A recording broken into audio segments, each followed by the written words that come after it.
Hello, my name is Allison Ziegler. I am the creator and founder of the brand Allison Ziggy, and you are listening to my podcast, Princess Interrupted. Thank you so much for joining me here today. I have had a podcast on the platform for years at this point, and it's been a while since I've added to it, upgraded, made enhancements, listed any episodes.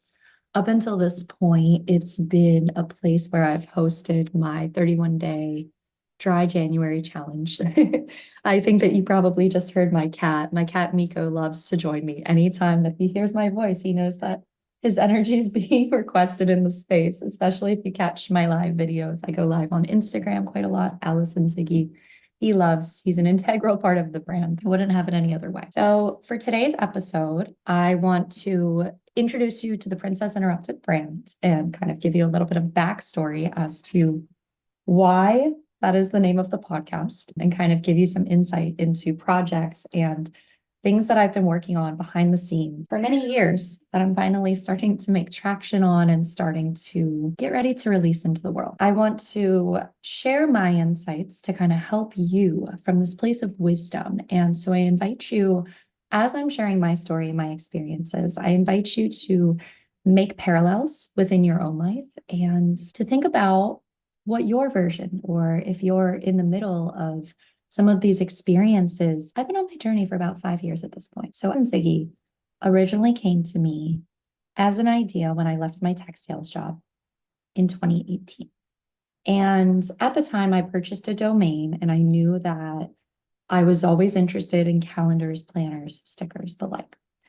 And I had just discovered manifestation. I was still a baby. I was like watching the tarot readings on YouTube. I started to just lose interest in my tech job. And I just knew I wasn't happy. And in a moment of complete honesty, I just said, I don't want to do this anymore. I've worked too hard for too long. I don't want to sacrifice the brand that I've built. And so I left. And I didn't have a plan B at the time. With not having a plan B, it felt like my brain could breathe for the first time in 5 years.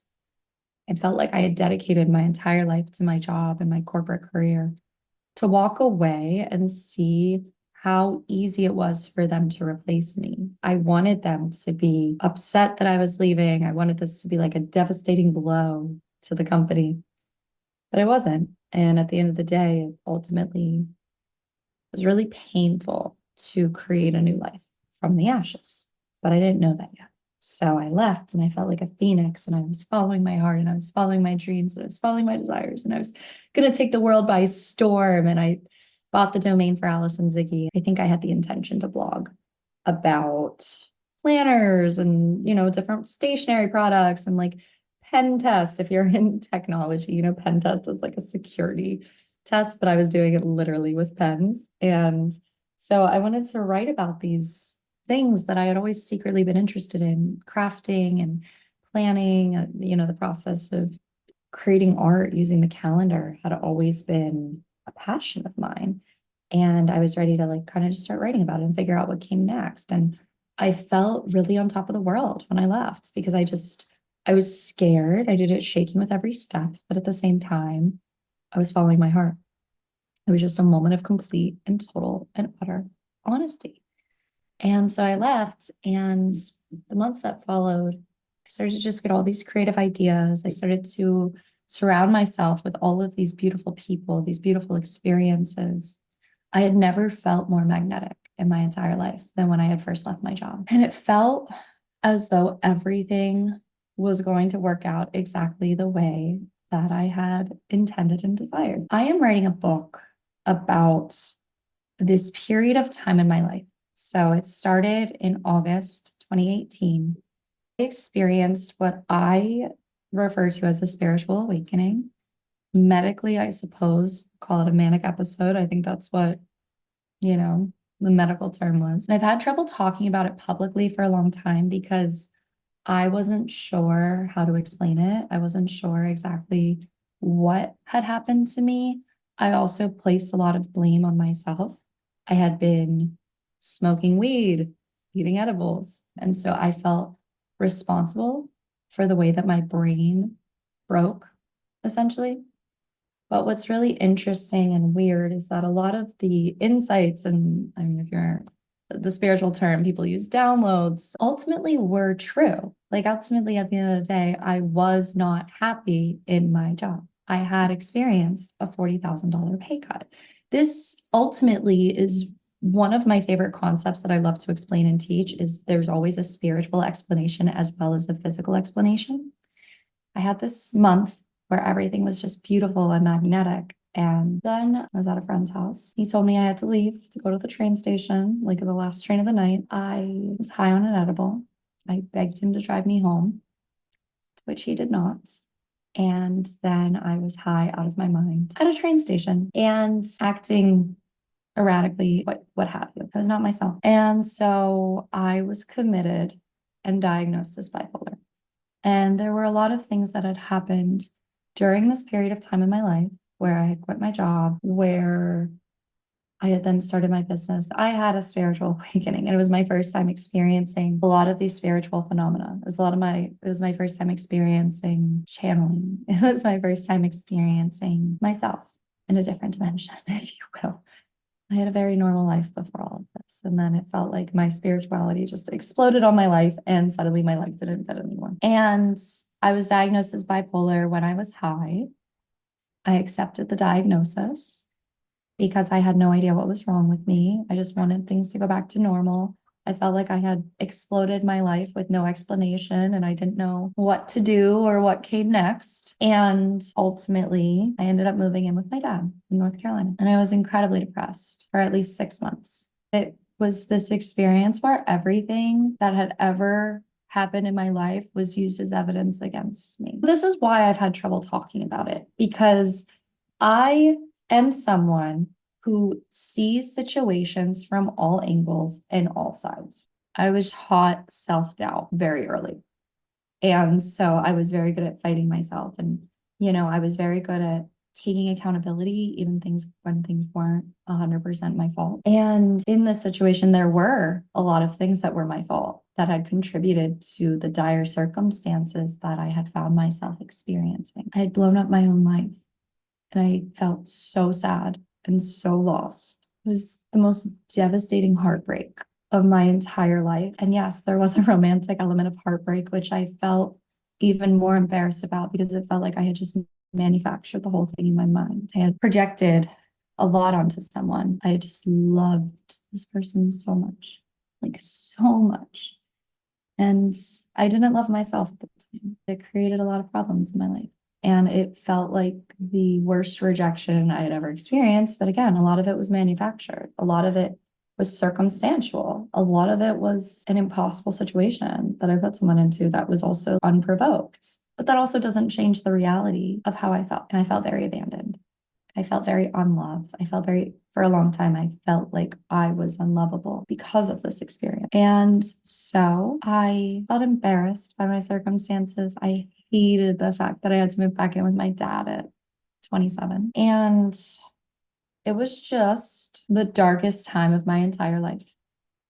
And after about 6 months of this deep depression, I ended up going on an antidepressant. I had been on Adderall and antidepressants for 7 years. When I was misdiagnosed as bipolar, they put me on an antipsychotic and then took me off of the medication I had been on. So eventually I went back on the medication I had been on with the intention of weaning off this antipsychotic drug. It's very, very, very hard on your body. And it drained all the color from my world. And as an artist, we know color in your world is important. So I felt heartbroken. I felt embarrassed. I felt like I had had everything and walked away from it. And it was all from this spiritual perspective that I had no understanding of. And so I created Ziggy when I discovered the world of manifestation. And my first teacher was Catherine Zenkina, Manifestation Babe. And it was the first time I had an example of someone who had a life that inspired me.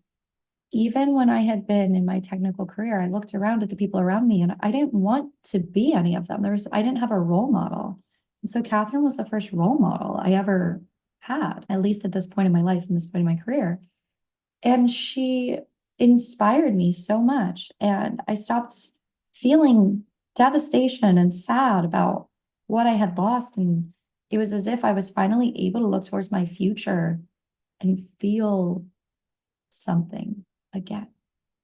It was the first time I was like, hey, wake up. Like, you can still create the things that you're dreaming about. And so I did. And I started blogging about the months of the year. I started posting. I did a photo shoot. I hired a business coach. This was in 2019. As I discovered manifestation, the circumstances of my life continued to improve. I kept manifesting new jobs, which allowed me to move. And my dream had always been to move to New York City. I had paper cutouts of the skyline on my nightstand right beside me in North Carolina. And I dreamed about what my life would look like when I got to New York City.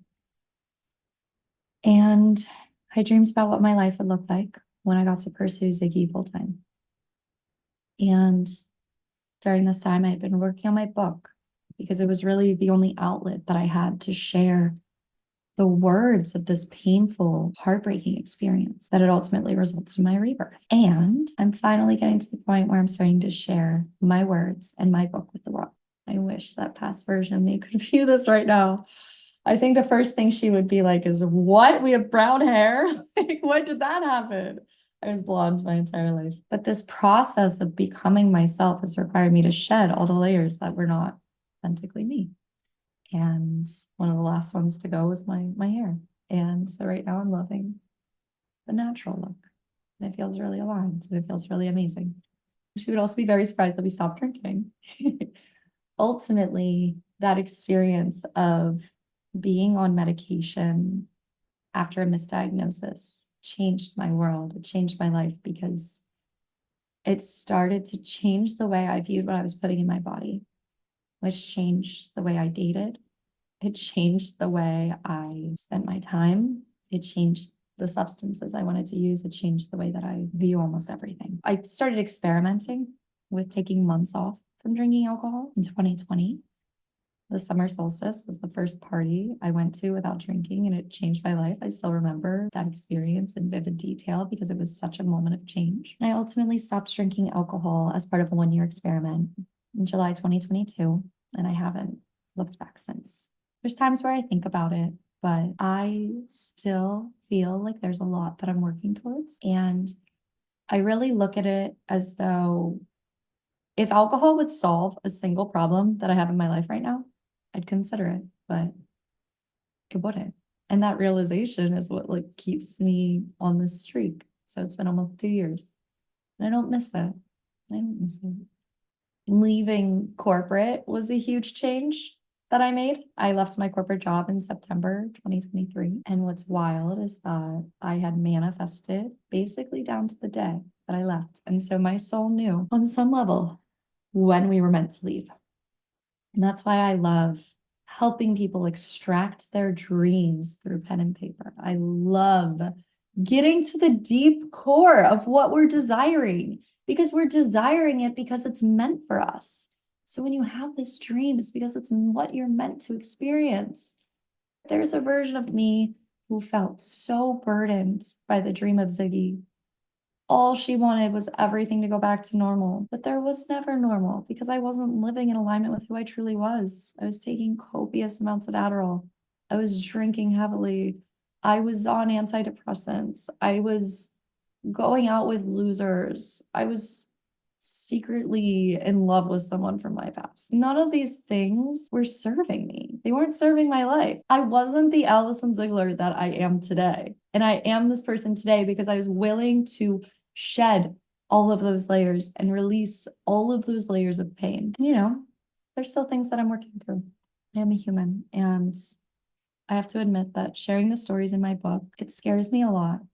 It scares me a lot that those fears of being damaged beyond repair, being unlovable or that what I did was so wrong that I don't deserve love. So I guess, yeah, it all comes down to feeling unlovable. But I've taken the active steps and I'm at the process where I'm releasing the first 30 pages to a few friends to read. And so that probably means the pages are going to be making their way into the world sooner than later. And as such, I've decided to rebrand my podcast and call it Princess Interrupted because this is where we're going to go into those taboo topics that we feel too scared to talk about. The mental health, the heartbreak, the unhealthy habits, these deeper questions that, if left unanswered, leave us unfulfilled. And take it from me, you deserve to be happy. I look at my life right now, and there is so much uncertainty. There's so much uncertainty. There is so much that I could freak out about right now in terms of my lease, in terms of changing careers. But I just feel this peace and this surrender in the face of all of it, which is so ridiculous to me because it's not that I've taken on less risk. It's just that I trust myself. And that's the core message of the book, is trust yourself. Because when you trust yourself and you trust your decisions and you trust where you're at, you're always going to be okay. Because your worthiness lies within. And I guess I'm saying this to myself, but I'm also sharing this with you. You are still lovable. Nothing you have done is unforgivable. You are forgivable. You are worthy of love. You deserve to be happy, and you deserve the opportunity to follow through on your dreams and to do the things that truly light you up, make you happy, and feel like a true reflection of who you actually are. I'm feeling called to lead a meditation. Meditation's one of my favorite forms of healing, and I invite you to, if you're driving, you can just listen. You can pause and revisit this later. If you're doing something where you can slow down, I invite you to go ahead and close your eyes and join me in meditation. Close out this first episode of Princess Interrupted and to share our intention. I invite you to put your feet flat on the ground. When we meditate or when we're doing anything, I invite you to uncross your legs, uncross your hands. This keeps your channels clear and allows you to receive energy without it getting all twisted up. And I invite you to imagine little roots growing out and sprouting from the soles of your feet and connecting deep, deep, deep into the earth, making connection with the core. And these roots serve as a grounding mechanism, but they also allow you to release anything that does not serve you. And you can just put it into the earth. The earth receives, the earth transmutes. There is no good or bad. It's just releasing what you no longer need so that you can make space for where you're going. Because if you're listening to this right now, you have big things ahead of you that you're meant to do. You are going to take on the world in the most authentically vibrant way, in a way that reflects the true you. And the more people that we have living in their authenticity, the better place the world becomes.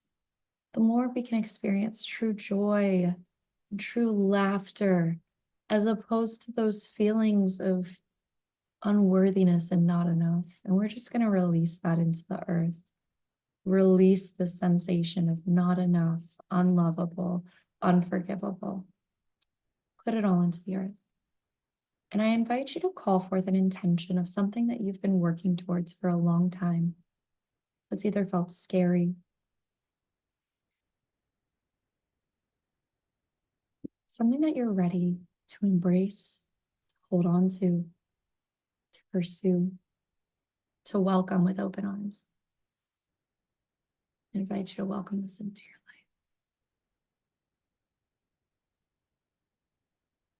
You're offering this up to the earth. You're offering the things that aren't working in exchange for energy towards this venture. You invite it in. You can put your palms up and invite in this energy. And when we call forth energy, we're grounding by being firmly rooted on the earth, but we're calling in energy from the cosmos.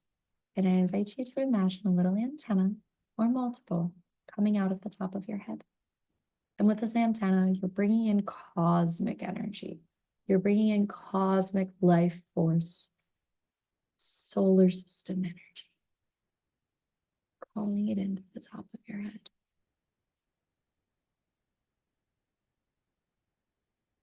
And feel these sparkly wavelengths making their way into your body and charging you with the energy you need to pursue that which is on your heart, that for whatever reason has felt stuck up until now. And with this electrical current, we're actively breaking up and releasing any blockages that have stood in the way of pursuing this venture, pursuing this idea, pursuing this project. And we are releasing them through the grounding cords in our feet. So we're inviting in this cosmic energy. We're breaking up the blocks. We're allowing them to pass through the roots of our feet. Breathing into this. Breath is the anchor that connects us to the present moment. Your breath is your life force.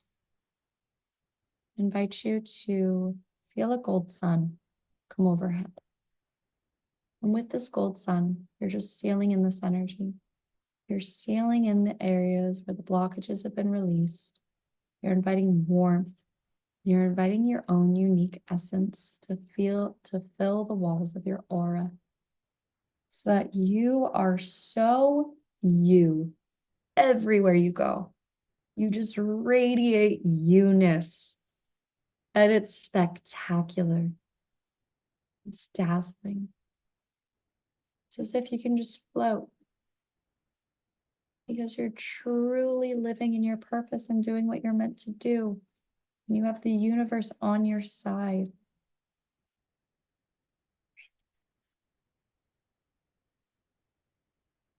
I invite you to wiggle your fingers, wiggle your toes. You can reach your arms up. Taking a deep breath. Sigh it out. When you feel ready, open your eyes. Thank you. Thank you. Thank you. Thank you for joining me for the first episode of Princess Interrupted. I am so excited throughout this season to bring on guests to share more of my story with you for the purpose of helping you heal your own life. And I'm excited to help you go after those big dreams that you can't stop thinking about.